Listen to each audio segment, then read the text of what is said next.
Hello. I'm just on my laptop on YouTube. I was going to read out some of your comments regarding Eddie Van Halen.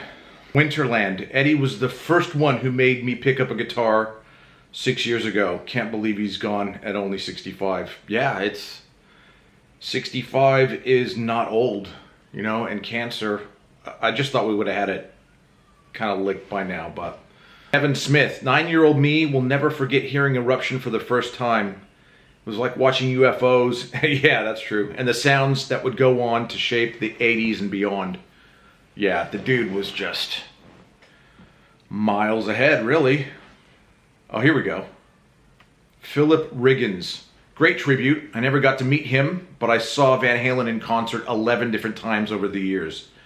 Back in the days of general admission tickets, we would show up early and get front row. At the end of the Fair Warning tour, Eddie reached over and handed me a guitar pick. Oh, dude, that's the best.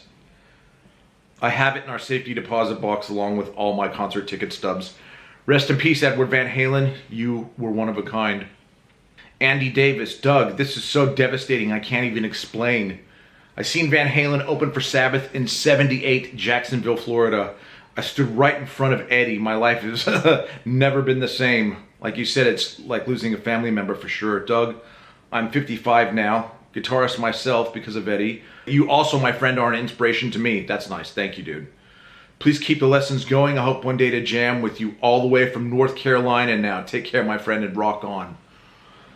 Well, at some stage, I plan on traveling all of the U.S. So I will pop by your house. Patrick Pittman. Eddie was my generation's Jimi Hendrix.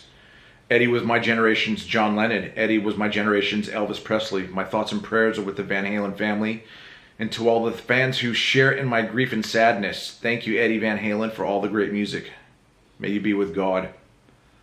Yeah, someone that's touched that many lives is not going anywhere negative, I'll tell you that. He's probably showing God a couple of licks right now. At Montgomery, summer of 1984, my father and I went to the local drugstore that had everything. Before Walgreens, it was called Skaggs.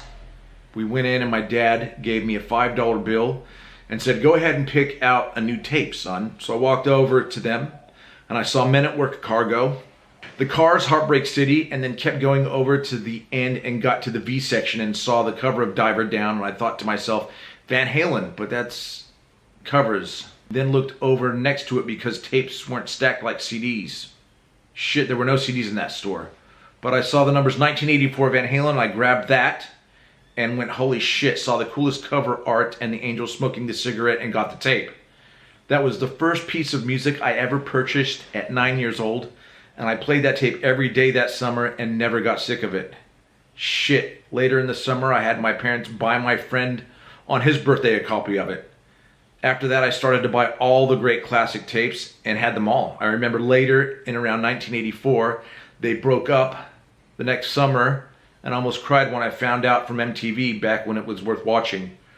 First time I saw Van Halen was Monsters of Rock. Yeah, I saw them there too. I forgot about that. Oh, I actually left because I was a Dave fan.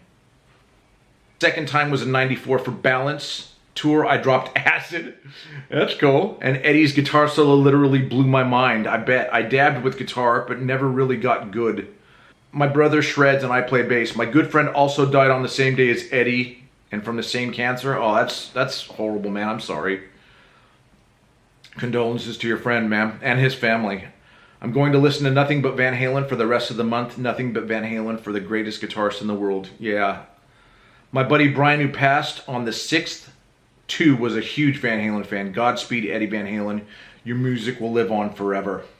That was nice. Thanks for that, dude. Yeah. I'll read more of these. It's just my wife is out the house and I better make use of that time. I do plan on making videos later today, but like I said, it depends on if I can either A, kick her out, or B, she will go willingly. But yeah, it was cool. I was driving home yesterday from work and we have a community station out here called 3RRR, and it's as big as any commercial station out here. Like the fan base, this radio station goes for miles. And I was listening to a show called Maps, and the DJ, her name was Phoebe Squared. She played Eruption, which blew my mind. I did cry, but it wasn't like gushing. But I did the appropriate thing. I rolled down all the windows and I cranked it until my speakers were almost shitting themselves, and then I pulled it back a little bit. I thank Ed for that tip. And then right after that, she crossfaded into Ain't Talking About Love, which I thought was awesome. And then she played Unchained. And every time I hear Van Halen on the radio, and not like Panama or Why Can't This Be Love or any of that, it just reminds me of being home in San Jose, California. And because I lived in Fresno and San Jose.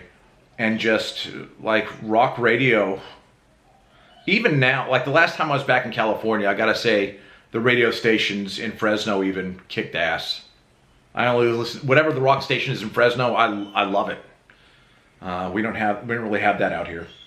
Yeah, it was nice to hear like classic Van Halen, on the radio. And I got home and I emailed her, and then she told me what Eddie meant to her.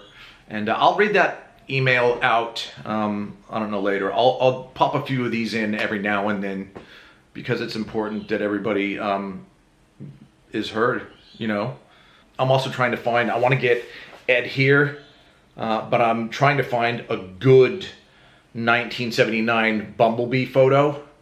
I don't know, man, it's got to be hard. And then I've seen ones that are from like 1978 that are really good as well. And then I don't know if I want it black and white or color, and people are going, make Ed black and white, make the guitar in color, Angel's Wings. I don't want to do that. What I want is Eddie in the front, and then all the different era striped guitars in the back. But again, you only have a finite amount of room on certain body parts. I want to do it tastefully, and I want the tattooist in on it as well. And the guy I use is a guy named Christian Kimenides, and he did my Zappa tat, and he's a gun, and he works fast, and he's fairly priced. So that's all I have now. I hope you're having a good day. I'm still in shock, and I will be. Yeah, it's, fuck. I mean, we can't bring him back, can we? But we can sure as hell let everybody else know, including David Crosby, who the man is. We'll chat soon.